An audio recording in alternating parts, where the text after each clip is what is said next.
1 year ago today, we lost our friend and loved one, Ethan Hawks. And as some of you know, this time last year, we were in the middle of an investigation when he died. We've taken a break to grieve, but we're back now, and we're gonna finish what he started. Our podcast was about haunted frequencies, cursed audio, the things that go bump in the night. Way explored why certain sounds can trap souls, why whispers can echo through the ether long after the speaker is gone. Sound is vibration, it's energy. Our emotions have a frequency. Our deepest fears and darkest secrets vibrate at a low hum beneath our conscious thoughts. Sometimes that energy finds an anchor, something solid in an otherwise intangible world. Sometimes it clings to us. Sometimes it won't let go. These are the stories we wanted to tell. These are the tales of dead air. I'm Dina Hayes, Ethan's sister. I haven't spoken publicly much since he died, but I've been going through his things, trying to sort through the grief, trying to honor his memory, and I keep coming back to these files. They were his work, but they were also his life. I promised him I would finish the podcast, but I don't know the first thing about editing audio or producing a podcast. I barely know how to use my phone, let alone this complicated mixing board. But there is one thing I do know. There is one story I feel compelled to tell. The first file is corrupted. The second plays backwards. The third is just static until you slow it down. Then you hear a whisper. She's listening. If you check the waveform, you can see that it pulses like a heartbeat. The fourth file is worse. It's me reading a script I've never seen before.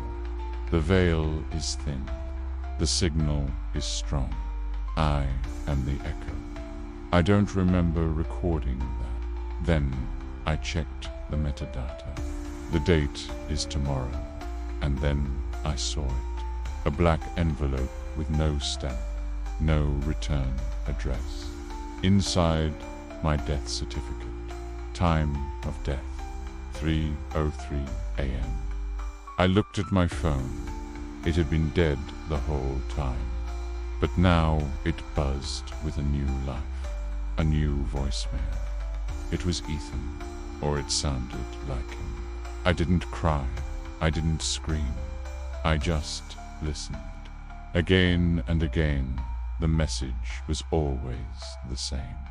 Short, clipped, emotionless, like it had been filtered through something not built for sound.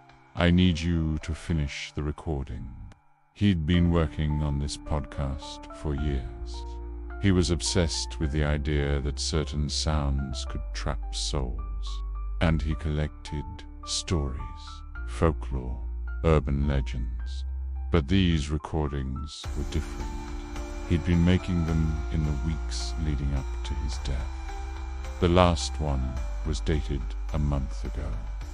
Was he onto something? Was he trying to warn me? About what? I opened the fifth file. It was organ music, a funeral dirge. Then a male voice began the eulogy. It wasn't Ethan's, it was mine. I don't remember recording any of this. The voice spoke of a great detective, someone who'd solved the most perplexing cases, caught the most elusive criminals. It praised someone who'd brought order to chaos, who'd given voice to the voiceless. It celebrated someone who'd brought light into the darkness. My breath caught in my throat. That was me. I'm a journalist. The final file was the worst. It played snippets of conversation, not my voice. Ethan's distorted, layered, sometimes screaming, At one point, I heard a woman's voice.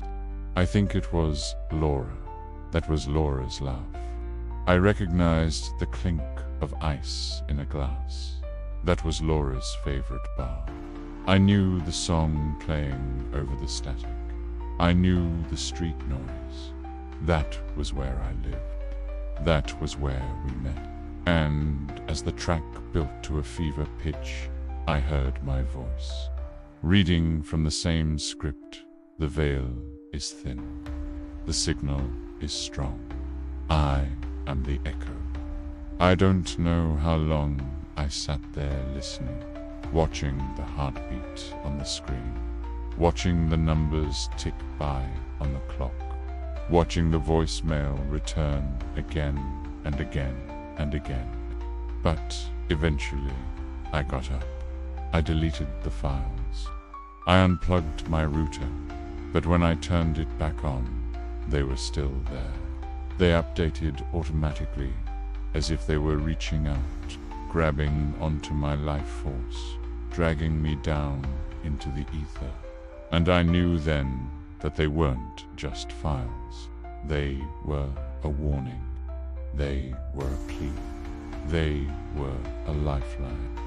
They were ether. And whether I wanted to help him or I wanted to stop him, I had to finish the recording. So I did. I read the script. I played the files. I mixed the audio. And then I uploaded it to the podcast feed. And the moment I hit publish, my apartment went silent. No hum, no fridge buzz, no heartbeat. I looked in the mirror. My reflection didn't move. Outside, my neighbors reported hearing strange sounds from my unit, chanting reversed speech, static that made their ears bleed. When the police entered the apartment, they found my phone still ringing on the kitchen counter, disconnected, but still buzzing with a life of its own.